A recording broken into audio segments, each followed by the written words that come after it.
Hi, this is Carl again, and this is part 2 of the discussion on when to use por and when to use para in the Spanish language.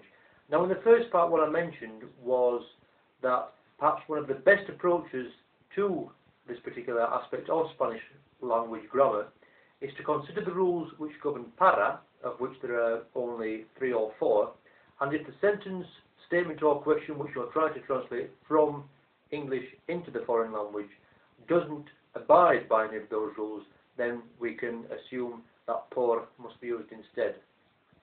So, using careful wording, what I tried to do was to formulate the rules which govern and which specify when para has to be used, and these were as follows. Para in the sense of as far as one is concerned, or in one's opinion, this dress is too big for me as far as I'm concerned.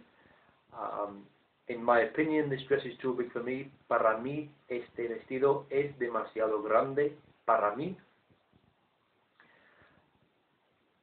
It is also used to mean intended for, as in these glasses are for red wine. These glasses are intended for red wine, i.e. for red wine to be poured into them. This train is for Norwich.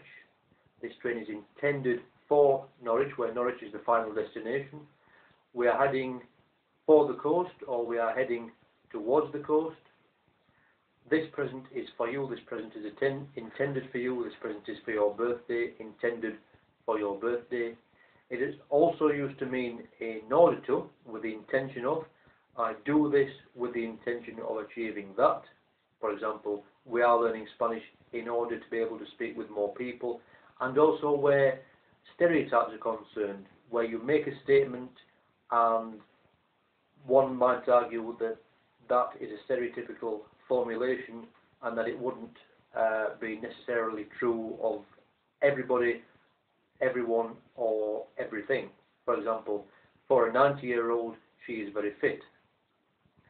Now what we can do is to consider such examples, and as I say, if we can apply those to the rules which govern para and decide or not whether the para rule in question does apply. If not, then we can assume that por will be used instead. But I think in addition to that, we could also say that instead of having to go over these rules and every time we come up with a statement in which, for in English, the word for is used in addition to all the meanings of por, of which there are quite a number.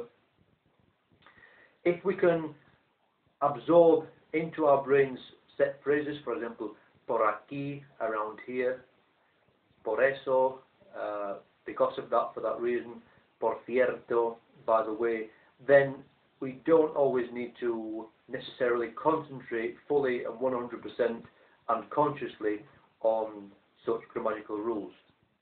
But even if we do, for some people that methodology will work, for others they will prefer to learn things in parrot fashion, but as I say, where there is a restriction on learning set phrases, very short phrases, which include either por or para. And what I'll do to end this particular video, part 2 of this discussion on por and para, is I'll give you some more examples of statements, sentences and questions in English, in each of which either por or para will be used, and after each one explain why either of the words por or para is being used. But I'll leave a pause after each one so that you can try and hazard a guess, or well, not necessarily hazard a guess, but think about the rules which I mentioned with para. If they apply, then obviously that word will be used. If not, then you can assume that por will be used instead. So here are a few more examples. Look for them around that area. Uses por. Por means around, roundabouts, in the vicinity. My sister was born to be a teacher. My sister was born in order to become a teacher. That was her destiny. That was the final destination. Works, I suppose, a bit like this train is for Norwich, where Norwich is the final destination of the train. Is there a chemist around here? Again, uses por aquí is a set phrase meaning around here, where por translates as around. How much is the check for? Now, the check isn't intended for anybody or anything. Well, at least that's not mentioned within the question.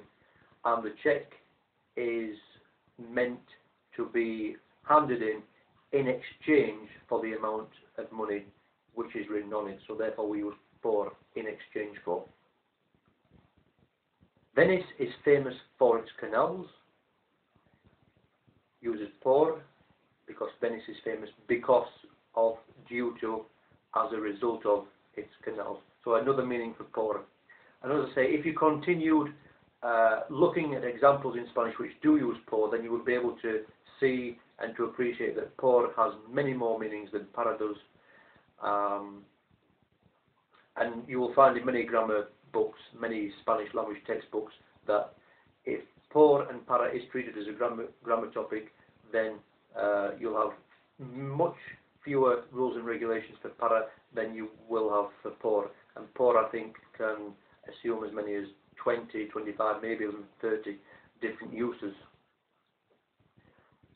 So I'll leave it there, and well, I might have continued this discussion in a third part.